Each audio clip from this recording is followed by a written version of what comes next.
A lot of people, when they come here, they ask me what we grow, and I sometimes find the question a little bit annoying because it's a long list and I don't know what I'm supposed to respond, give them the big list or what, or how much they even really want to know, since I think someone just wants a simple answer. But we'll go ahead and take a look at some of the plants today. Certainly not an exhaustive list, but the things that come to mind as I walk around today. Well, it's a nice hot day out, so it might be a good day to walk around a little bit and see what's going on with the plants. We've got plants in the orchard, we've got plants who are reproducing, we've got plants from last year's gardens, and we want to start making our plans, since the rains are coming soon, for what we're going to do this year. This location is called the Dimple. You've got the steepest spot on the property right here, so you've got more water coming off the hill. Not much used to go down here because it was all pine trees. But we had to cut the pine trees for the pine beetle plague to protect the rest of the forest, and it actually turned out to be a good thing. Being down here in kind of a lower area, a lot of good dirt has built up over here over time, and it's always been a little bit wetter. What we're going to do is slowly change this into just an oak forest. There's tons of baby oaks around here. Those will take care of that story. And then below that, we've selected a lot of spots for gardens. And some of those gardens have done well. We've had plenty of failures with the things we've planted, and we've had a lot of successes in this year. We've made charcoal down here in a few spots and had to burn some of the wood to fight the pine beetle plague. Those gardens with charcoal have done extremely well. And we tried a couple with cal, and that seems to have had a positive effect. That's something I can't make and would have to buy, so I hate to use it, but it is cheap. And we'll do another test this year to see if that is a good amendment.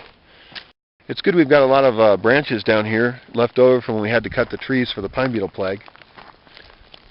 We can use the branches off the trees down here to block trails so that people don't walk everywhere.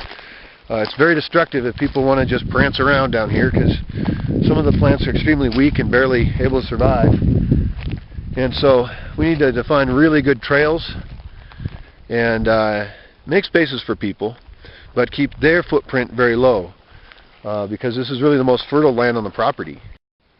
Here in the garden called Zapopan, the tusas, you can see their holes here have just absolutely destroyed the kohlrabis. The kohlrabis were ready to be harvested anyway. I left a few of them out there just to see if they'd go to seed, but we didn't get any seeds off the kohlrabis. We planted them pretty late. Also, there's a different kind I'd like to get. It's a giant kohlrabi, but I don't have seeds of that. Down here in the Dimple, we're finding that there's a variety of lettuces that have lived, individual plants here and there, not much. There's a little baby acelga sprout right here coming up. It's amazing that they're alive at all. I assumed they were dead because nobody's watered them at all, not even once. So to the degree they can survive and prosper, and they're coming in so early in the year, we'll actually have a few great successes here. We also just passed a garden that had thyme in it, and so that'll be a great success. It's doing great. Tomatillo rojo and cilantro, things like that will return on their own. Let's take a look up here at a different garden. A garden called Taxco. We're collecting the arugula seeds. We already did collect them, and so we'll probably just plant them again. This is pretty exciting. In the Persephone garden, there's plenty of these little rainbow chards, or arugula in Spanish. And so we really want to collect more of the seeds of that. So the Mars garden has carrots that have come back. Well, they're still here from last year, actually. They've grown very slow since they don't have any water. But this year, they already have about 4-inch flowers. And so what that means is we're going to be able to get more seeds. They'll grow up really quick since the rains are almost here. Hey, hay un kohlrabi aquí. Mira. Sí. Pues es un... Wow. Qué chistoso. Entonces tal vez este kohlrabi va a dar semillas. So this is a broccoli, and we'll get the seeds from it very soon. Yeah. So we've got some kale down here. It's about 6 inches tall, about 8 inches across. And then we've got some cabbages here that are doing just fine. We'll get seeds off those, and as long as we can get something to go to seed, then we can get it all each year. We put these in so late last year that it's amazing we got anything. The little white bellflowers, we're not sure what they're called, have done very well in the Bronca. There's a nice tall one, and a few others have actually survived in the dryness of the Dimple. Pretty amazing. Just keep finding more and more gardens with tiny baby rainbow chard. It's a really nice thing to discover. Find more spots with the Chinese lettuce, whatever that is. We'll have to remember from last year. Luckily we took a lot of notes. So the amaranths down here all dried up. We expect these to come back on their own from seed. We also collected a lot of seeds, so we'll replant elsewhere. ¿Eso os gusta el carbón?